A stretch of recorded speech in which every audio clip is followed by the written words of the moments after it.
Buenas noches y bienvenidos una semana más a Palante. Como cada jueves nos acompaña Enrique Piñero, secretario local del partido andalucista Marbella-San Pedro. Buenas noches, Enrique. Hola, buenas noches, Silvia. Y José Antonio Iranzo, secretario de Organización y Política Municipal del PEA. Buenas noches, José Antonio. Hola, buenas noches. Enrique, recientemente has propuesto apoyo municipal en estudiantes y consumidores. ¿Has recibido respuesta? Sí, y la verdad que no muy buena. Esta semana hemos tenido las comisiones plenarias previas al pleno ordinario, donde presenté las propuestas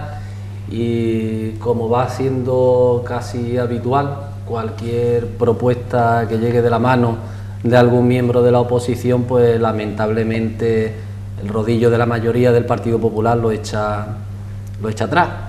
y entonces no tengo la posibilidad de debatirlo en pleno y de poner allí de manifiesto las razones por las que he presentado estas propuestas, unas propuestas que iban encaminadas, una de ellas, a que se dotara de un punto de información a la ciudadanía sobre las tasas las tasas eléctricas. Todos sabemos que los recibos de la luz están bastante altos, que hay muchos problemas con ellos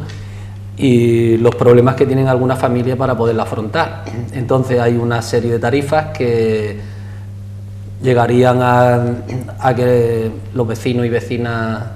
de cualquier municipio que pudieran optar a ellas y conseguir un considerable ahorro con respecto a estas tarifas, pero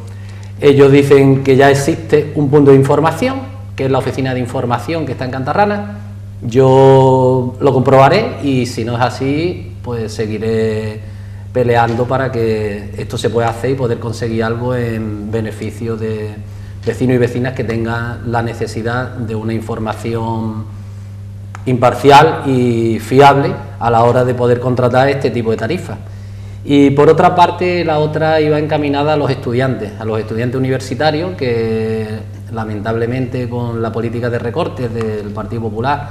y las nuevas medidas que anunció el Ministerio de Educación, pues hay muchos estudiantes que se van a quedar sin estas becas o van a ser recortadas considerablemente, afectando tanto a la posibilidad de que puedan proseguir con sus estudios, como a poner todavía más en precario la situación económica de su familia.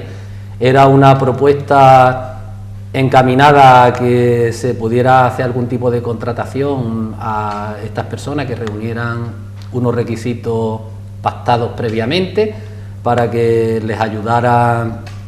a poder hacer frente a sus estudios,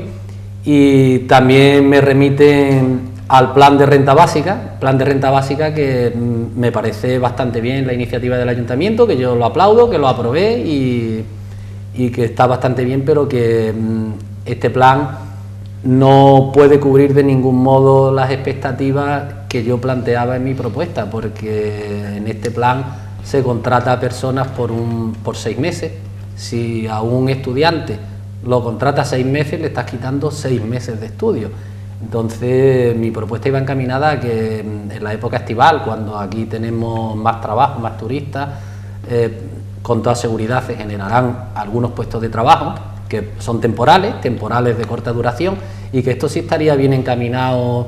a estas personas, a estos estudiantes que sabemos que probablemente muchos de ellos el próximo curso tengan que desistir de proseguir con sus estudios o recortar las matrículas, y lo que conllevaría alargar mucho más su formación. Nuevamente lo han echado para atrás, y yo desde aquí pues decir que seguiré peleando por esto y por todo lo que sea en beneficio de la ciudadanía y sobre todo de las personas más necesitadas. Según la prensa, la Junta de Andalucía ha encontrado en la contabilidad municipal indicios de responsabilidad administrativa y contable en la gestión financiera del ayuntamiento. ¿Qué nos podéis comentar al respecto? Sí, bueno, según parece, pues se han encontrado algunas deficiencias en contabilidad y tal, no solamente en el caso de Marbella, sino en algunas grandes ciudades, según la información que nos llega, y no precisamente capitales de provincia, ¿no? Por las explicaciones de las que se ha hecho eco la propia prensa e incluso la información que en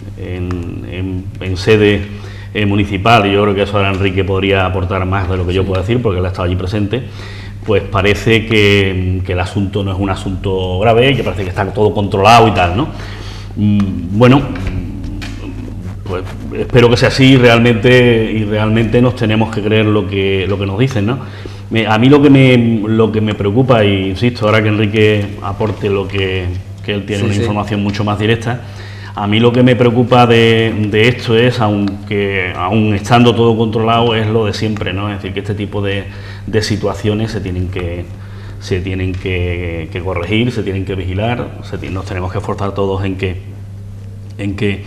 pues que el nombre de Marbella, el nombre de la institución, pues quede limpia de polvo y paja y evitar cualquier tipo de duda al respecto, y desde luego pedir desde aquí a los responsables municipales de que, me imagino que el interventor en este caso, el tesorero, que la cuestión está en que desde luego máxima celeridad, si la información de la que adolece ahora mismo esa documentación está prevista y está preparada, porque la pongan a disposición de la Junta y pasar página lo antes posible, porque esto no beneficia a nadie, más bien todo lo contrario, sino que perjudica al municipio y a la institución, en definitiva.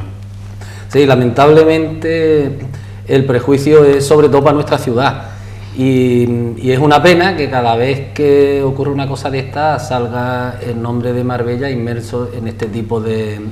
noticias. Como bien dijiste antes, José Antonio, sí, en las comisiones plenarias, el tesorero Paco Moreno, que es la persona que designó el equipo de gobierno como interlocutor con la Cámara de Cuentas, nos estuvo dando una explicación. Y hombre, yo tengo buen concepto de este funcionario, nos dio todas las explicaciones pertinentes. Desde luego, lo que no me parece lógico que salga una nota de prensa para hacer un desmentido de una cosa tan negativa para nuestra ciudad, diciendo que esto ha ocurrido porque no ha llegado la documentación por un problema de peso. Aquí habrá que depurar muchas responsabilidades. El funcionario habilitado, el tesorero del ayuntamiento, ya nos explicó y nos enseñó que mediante mail ha estado en continuo contacto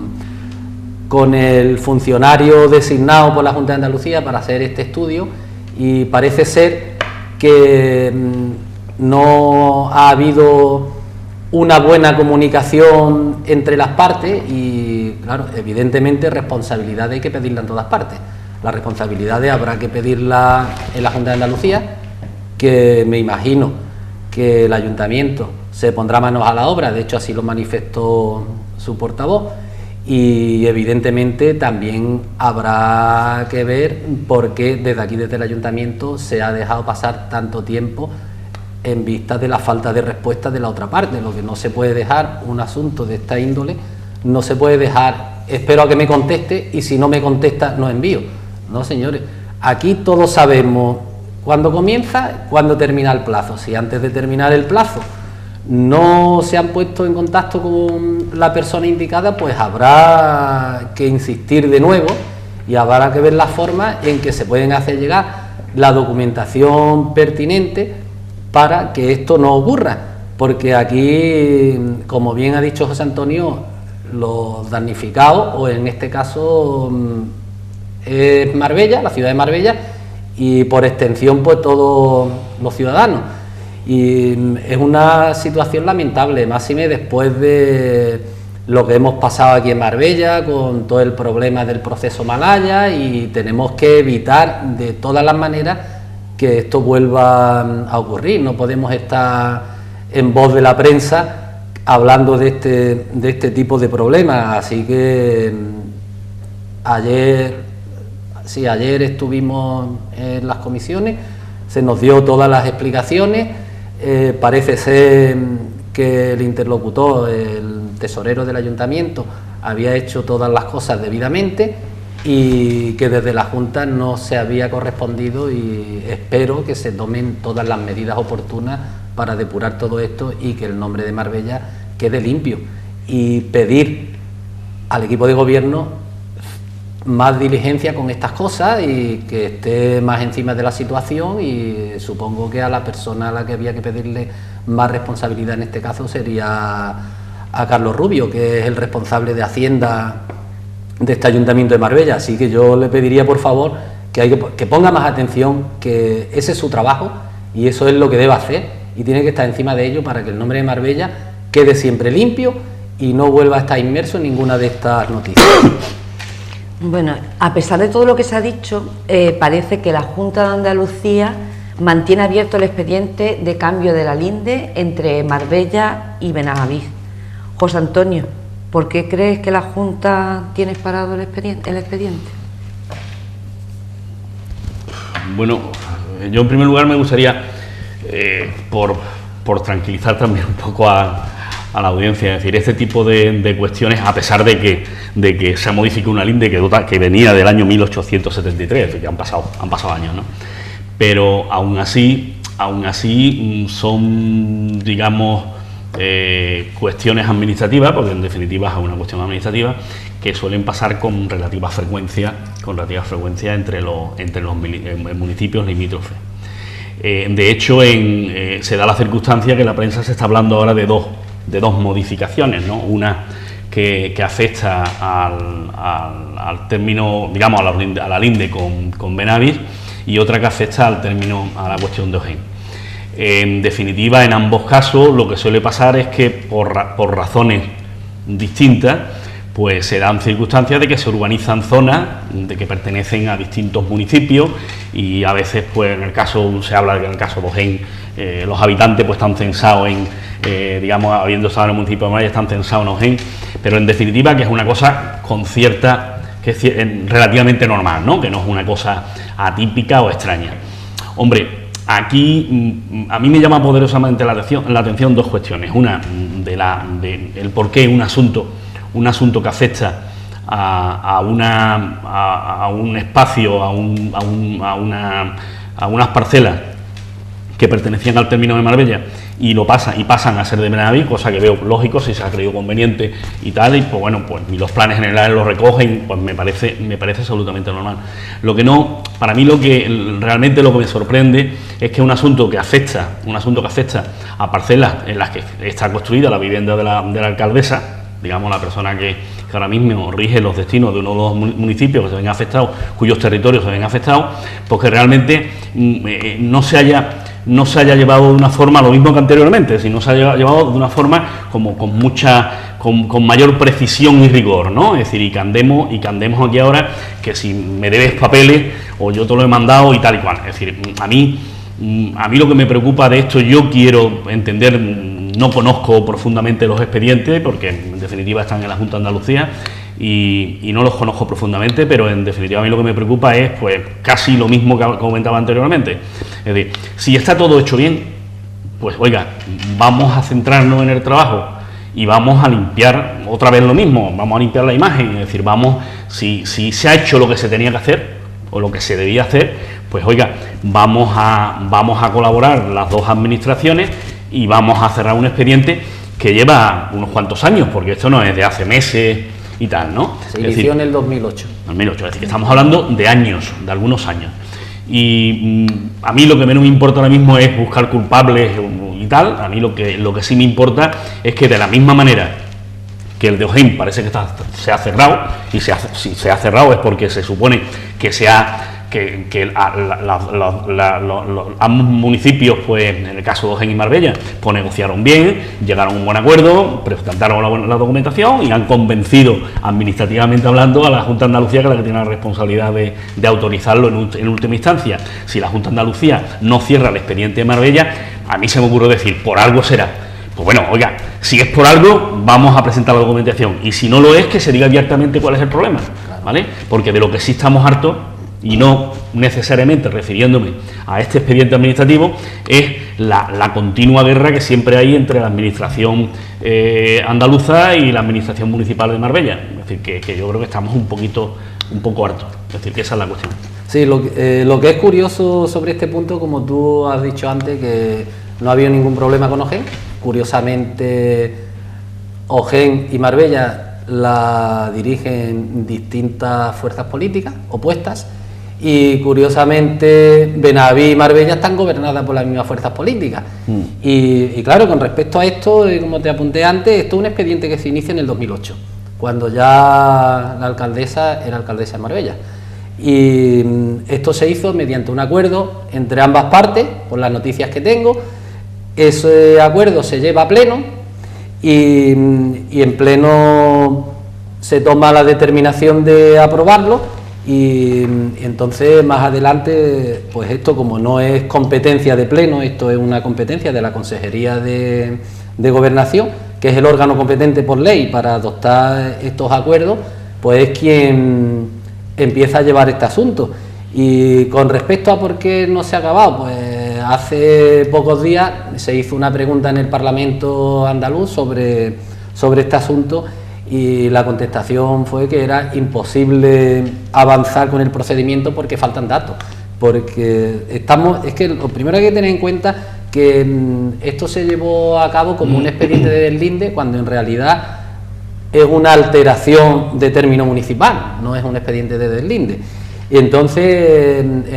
teniendo en cuenta eso, pues la respuesta que han dado en el Parlamento andaluz es que faltan datos, de administración de bienes, régimen liquidatorio, sobre las deudas o créditos contraídas por ambas partes. Entonces, claro, toda esta documentación es la que se necesita para poder avanzar, y entonces lo que queremos es que de una vez por todas se obre con transparencia, con diligencia, y que se aporte toda la documentación necesaria para que de una vez por todas el nombre de Marbella aparezca en las noticias como lo que es, como una ciudad maravillosa para el turismo, para vivir, y que vivimos bien, y dejarnos ya de todas estas tonterías, que lo único que hacen es perjudicar la imagen de nuestra ciudad. Ha aparecido en prensa que existe un informe psicológico que viene a decir que hay riesgo para profesores y alumnos por la instalación de la estación de autobuses en San Pedro de Alcántara. Enrique, ¿se llegará alguna vez a una solución con este conflicto? Pues yo lo deseo, y quiero que se llegue a una solución, sobre todo porque esto es un problema que afecta a muchos ciudadanos que se están manifestando en San Pedro opuestamente a la ubicación de la estación de autobuses delante de un colegio. Y claro, nosotros estamos aquí para oír lo que los ciudadanos nos trasladan y poder resolver sus problemas. Lo que no podemos es mantenernos en nuestra posición adoptada porque creemos que es lo mejor, sin previamente haber consensuado con las partes afectadas que si es procedente o no es procedente, si hay algún problema de que la ubicación esté ahí o no esté ahí. Lo que es cierto es que hay una plataforma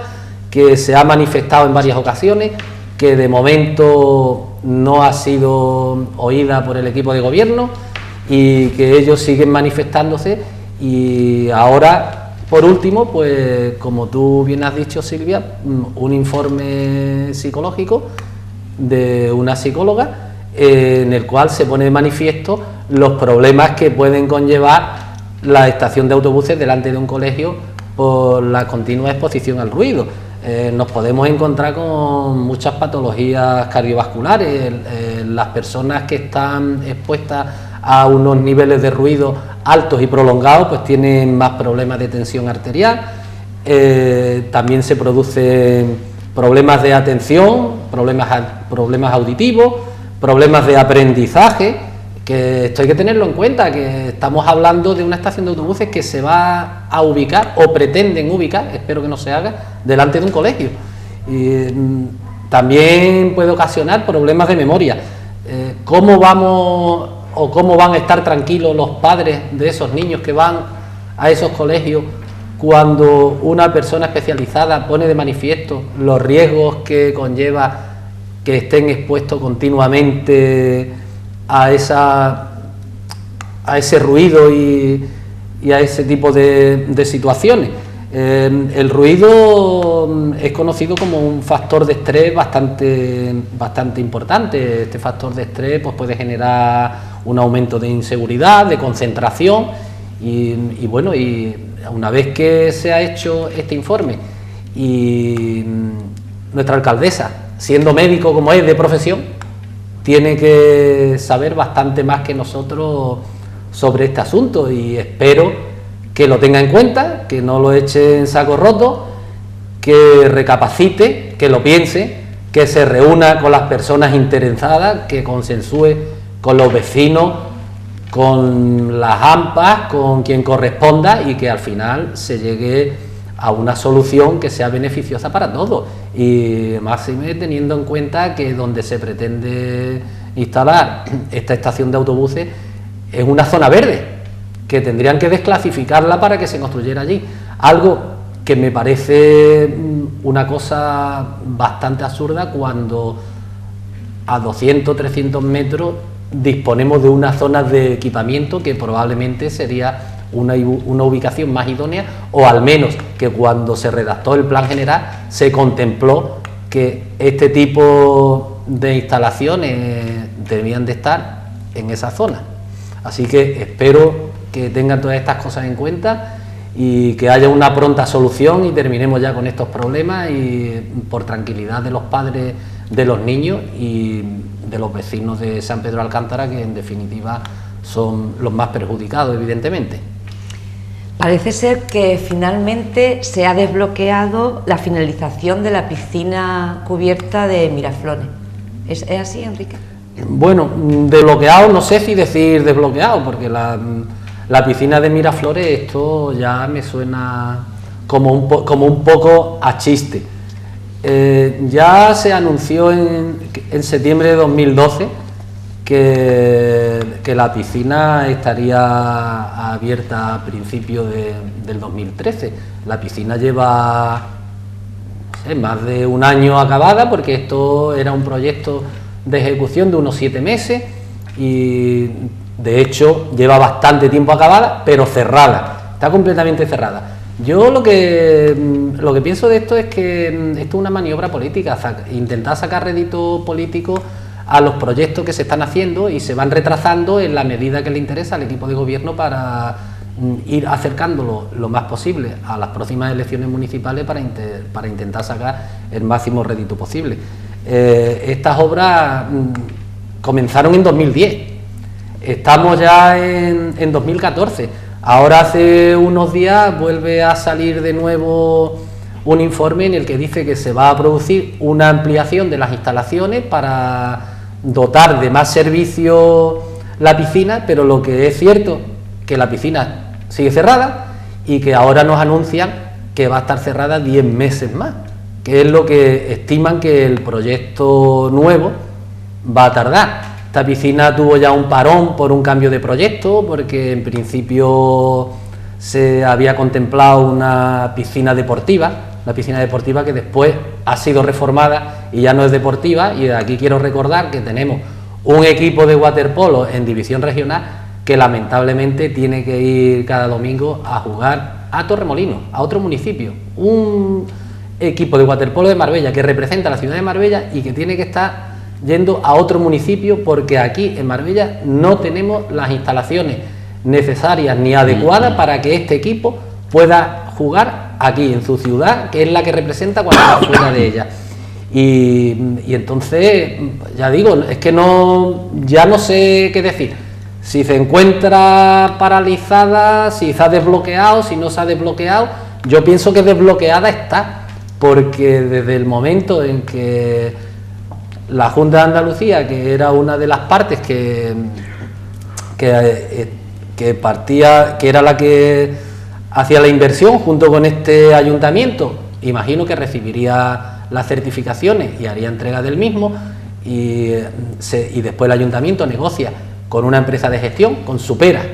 y Supera es quien tiene las instalaciones y es quien va a hacer el nuevo proyecto de ampliación. Pues desbloqueadas debían de llevar bastante tiempo, abiertas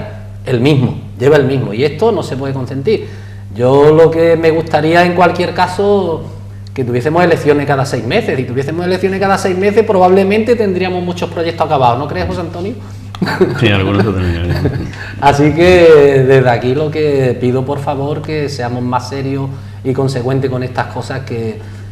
en 4 años de gestión se pueden hacer muchas cosas, que no se puede estar tonteando 3 e intentar hacerlo todo en el último para volver a repetir otros 4 años más, porque los ciudadanos de Marbella y San Pedro de Alcántara estamos cansados y ya nos estamos dando cuenta de esas cosas, y esto no puede seguir así. Las cosas se hacen mejor cuando se van llevando a cabo, cuando corresponde, y no dejándolo todo para el último momento, que mira la situación en la que tenemos Marbella. Está totalmente levantada en obras por todas partes. Cuando esto se hubiese hecho progresivamente, habría afectado menos al ámbito habitual de cada uno de nosotros y a la manera de estar, de podernos mover aquí en Marbella. Tendríamos menos problemas a la hora de trasladarnos, pero no que ahora vamos a una zona de Marbella en obra, por esta calle no podemos tirar, por la otra. Esto es deprimente. Tenemos que intentar cambiar el chip y ir haciendo las cosas cuando correspondan. ¿Cómo veis el proyecto de desarrollo urbanístico en la Plaza de Toros, y qué nos podéis comentar del mismo? Hombre, a mí la verdad, vaya por delante, que a mí particularmente me parece extraordinario. Si somos capaces, si el Ayuntamiento de Marbella es capaz de efectivamente de buscar una solución urbanística a esa zona, de que efectivamente en la entrada a Marbella, una de las entradas por el norte a Marbella, y salida y entrada pues en dirección a la Cañada y tal, que tiene muchísima movilidad, que por cierto aprovecho la ocasión para llamar la atención de los responsables correspondientes a que, como citamos en este mismo programa, de buscar soluciones para el paso peatonal de la rotonda que está justamente en esa esquina en dirección a la Cañada y McDonald's, que son cientos de personas, y en época estival, en verano y por las tardes, digamos, son verdaderas riadas humanas y sobre todo chavales jóvenes. Y la otra, y aprovecho también la del paso, la de la estación de autobuses. Decía, a mí me parece extraordinario de que el ayuntamiento haya encontrado un urbanizador, que supongo que será así, para reestructurar esa entrada y darle salida y servicio, aparcamiento, zonas de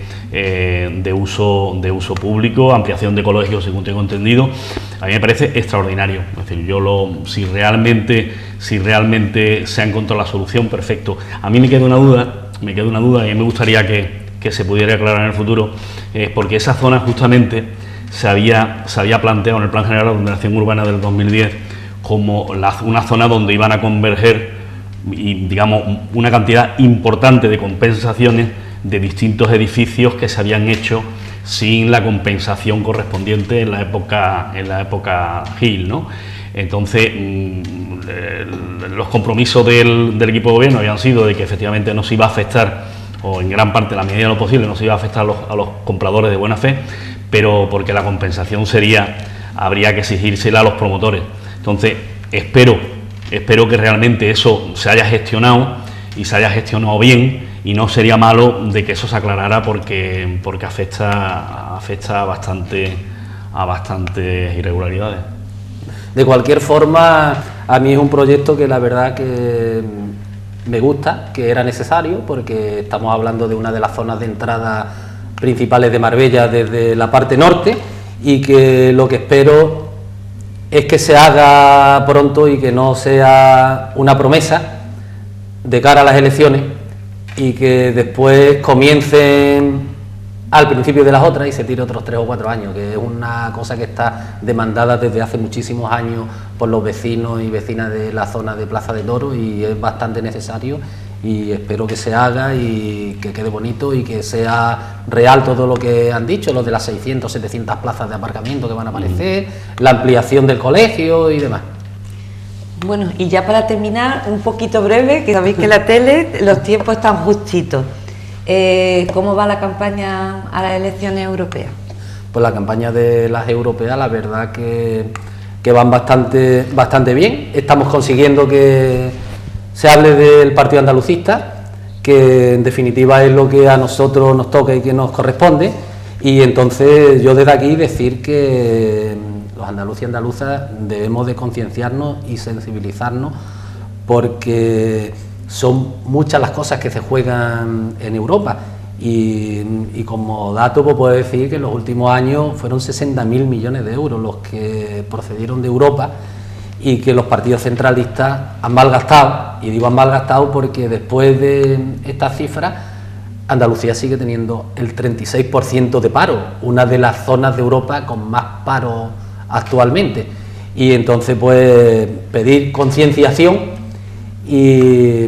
que nosotros estamos aquí, que somos una alternativa seria, que los andaluces necesitamos una voz propia en Europa, y esa voz propia la vamos a conseguir con Pilar Tábora. Yo no sé si a José Antonio quiere... Yo ratificar lo que estás diciendo, digamos, yo creo que la importancia de Europa para nuestra tierra es fundamental, es decir, nos guste o no nos guste, y a pesar del esfuerzo que estamos haciendo la mayoría, y algunos pues están malgastándolo, lo cierto es que Andalucía se encuentra a la cola de Europa, en la cabecera, en vanguardia de paro y de corrupción incluso, pero lo cierto es que estamos a la cola de Europa en muchísimos aspectos. Es una lástima el caudal humano que se está yendo por falta de posibilidades, de oportunidades en nuestra tierra, sobre todo los más jóvenes, que curiosamente la generación más preparada es la que más dificultades está teniendo para encontrar trabajo. Al final ese caudal humano, ese activo intelectual, pues se lo están llevando las naciones ricas, ¿no? Es decir, y otra vez lo mismo, es decir, otra vez nos empobrecemos más. Entonces, en una situación con ese escenario, y por otro lado, de que efectivamente Europa pues se ha convertido en la distribuidora, en la administradora de muchísimos recursos, y sobre todo recursos dirigidos a temas sociales y a temas empresariales y tal, pues lo cierto es que es absolutamente fundamental. Es decir, que en Europa haya representantes que sin egoísmos particulares, que piensen en el bien público, y desde luego en el caso andaluz, pues Andalucía tiene que estar presente, el Partido Andalucista tiene que estar presente, y desde luego Pilar Tábora tiene que estar allí, va a estar, y desde luego que no quepa duda que defendiendo los intereses generales de nuestra tierra, con toda seguridad. Una última cosa que me he dejado en el tintero, y con el tema de la sensibilización y la concienciación de los andaluces, decir que tenemos un compañero, el secretario de Formación, Javier Cañada, que está elaborando un trabajo dedicado a poner un tipo de ponencia sobre las últimas investigaciones de nuestra historia y nuestra cultura en Andalucía, y que en cualquier caso estaría dispuesto a, si alguna asociación, algún colegio o algo quiere que nosotros estemos presentes y podamos facilitarle este tipo de información y de formación, que está a vuestra entera disposición de quien lo precise. Y ahí queda, y deciros que entre las cosas que está llevando a cabo, pues está en contacto con la editorial Almuzara, una editorial que escribe bastante sobre la historia de Andalucía, y está en conversaciones con ellos para ver si en la próxima Feria del Libro, que será a mediados de julio así, puede estar aquí en Marbella, y ahí podría ser más fácil encontrar la documentación precisa para que los andaluces y andaluzas conozcamos nuestra historia y nuestros pueblos. Bueno, y hasta aquí ya el tiempo se nos ha agotado. Enrique, José Antonio, muchas gracias por vuestra compañía, Y a ustedes recordarles que pueden contactar con el Partido Andalucista Marbella San Pedro a través de las redes sociales o en el correo electrónico marbella@partidoandalucista.org. Buenas noches y que pasen una buena semana. Buenas noches. Buenas noches.